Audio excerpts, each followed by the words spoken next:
تو آپ کو یہ بیماریاں بہت کم آئیں گی۔ تو قرآن میں دوسرا ارشاد بھی اللہ تعالیٰ نے فرمایا کہ کلو واشربو ولا تسرفو، ولا تسرفو، کہ کھاؤ اور پیو لیکن کھانے میں زیادتی بھی نہ کرو۔ زیادتی بھی نہ کرو۔ تو زیادتی تو یہ ہے کہ ابھی بھوک نہیں لگی اور پھر کھا لیا، یا آپ کو ایک پلیٹ کھانے کی بھوک ہے تو آپ نے 2 پلیٹیں کھا لی، تو یہ بھی ایک آپ کے لیے نقصان دہ چیز ہے۔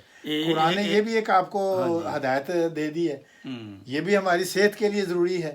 پھر یہ ہے کہ کچھ ہم لوگ اپنے کاموں کی وجہ سے کچھ ایسے آج کل نئے نئے جو میڈیا کا بھی نکل آیا، لیپ ٹاپ ہے یا اس طرح کی چیزیں ہیں، کھانا کھا لیا اور ادھر ہی بیٹھ گئے، یہ بھی نقصان دہ، یہ بھی نقصان دہ ہے۔ تو بیٹھے رہنے سے بھی جو غلط قسم کی اس خوراک سے اس کے مادے نکلتے ہیں، اس سے بھی بیماریاں پیدا ہوتی ہیں۔ ویسے بھی کھانا کھا کر کم از کم 1000 قدم جو ہے نا وہ چلنا چاہیے، پھر بیٹھنا چاہیے، پھر آپ کی غذا جو ہے اصل جگہ پہ پہنچ جاتی ہے جہاں اس نے ہضم ہونا ہے۔ جی جی، اس لیے دوران کھانے کے اگر آپ پانی کم پئیں گے، کم سے کم 2 گھنٹے کے بعد آپ جتنا مرضی پانی پئیں، کھانے کے دوران زیادہ پانی پینا نقصان دہ ہے، اور 2 گھنٹے بعد پانی پینا وہ آپ کے جسم کے لیے فائدہ مند ہے۔ اچھا، پھر ڈاکٹر صاحب ایک یہ بھی ہے کہ رسول پاک صلی اللہ علیہ وسلم نے فرمایا کہ اللہ تعالیٰ کے القاسب و حبیب اللہ ہے، کہ ہاتھ سے کام کرنے والا آدمی جو ہے وہ اللہ تعالیٰ کو زیادہ پیارا ہے۔ اور ساتھ یہ بھی فرمایا کہ المومن القوی و خیر من المومن الضعیف ہے، ٹھیک ہے، کہ طاقتور مومن جو ہے وہ کمزور ضعیف مومن سے بہتر ہے۔ ٹھیک ہے، تو ثابت یہ ہوا کہ یہ ساری ہماری شفا دینے کے لیے ساری چیزیں ہیں کہ ہم بیٹھے نہ رہیں، ہم اپنے ہاتھ سے کام کریں۔ اب دیکھیں اس سلسلے میں ایک چھوٹا سا واقعہ رسول پاک صلی اللہ علیہ وسلم کی زندگی کا بڑا خوبصورت واقعہ۔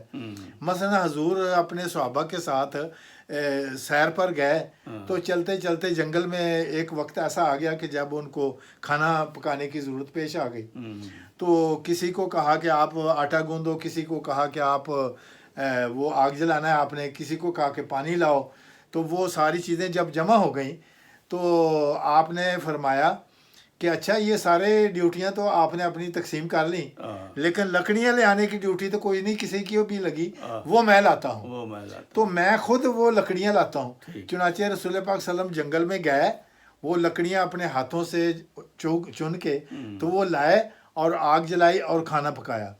تو رسول پاک صلی اللہ علیہ وسلم دیکھیں یہاں بھی ہمارے لیے نمونہ ہے، وہ اس لیے کہ یہ چیزیں بتانے کا مقصد خاص یہ ہے کہ ہاتھ سے کام کریں، برکت ہوگی، خدا تعالیٰ کی خوشنودی ہوگی، رسول پاک صلی اللہ علیہ وسلم کے نمونے پر چلنے کا ہمیں ثواب ہوگا۔ اور ہر آدمی یہ سوچے گا کہ اچھا یار اتنا بڑا رسول خاتم النبیین صلی اللہ علیہ وسلم اور سب نبیوں کا سردار ہے، اور وہ کام کرتا ہے، اور ڈیوٹی کیا لی ہے؟ لکڑیاں کٹھی کرنے کے لیے۔ تو اتنی بڑی شخصیت ہے جس کو اللہ تعالیٰ نے فرمایا کہ اگر میں محمد کو صلی اللہ علیہ وسلم کو پیدا کرتا تو دنیا کو پیدا کرتا، انہوں نے لکڑیاں کٹھی کرنے کی ڈیوٹی خود لے لی۔ اور ہم لوگ جو ہوتے ہیں، ہم چھوٹوں کو کہتے ہیں اور چل بھائی وہ لکڑیاں کٹھیاں کر کے لیا، چل بھائی وہ ڈیسک ادھر پیچھے رکھ، چل بھائی وہ تو ٹاٹ بچھا دے، چل بھائی تو وہ فلانا کام کر دے۔ اس لیے ناظرین سے یہ گزارش ہے کہ ہاتھ سے کام کرنے کو برکت سمجھیں، اور یہ آپ کی صحت کے لیے بھی اچھا ہے۔ باقی اس چینل میں صرف جسمانی علاج ہی نہیں ہے، ہم روحانی علاج بھی بگاہے بگاہے آپ کی خدمت میں پیش کرتے رہتے ہیں اور کرتے رہیں گے، جو قرآن کریم اور احادیث اور صحابہ کرام کے حوالہ جات واقعات یہ آپ کو گاہے بگاہے بتانا بھی یہ ایک روح کی شفا کے لیے ہم سمجھتے ہیں، اس لیے اس چینل میں یہ پروگرام بھی ہم نے شامل کیا ہوا ہے۔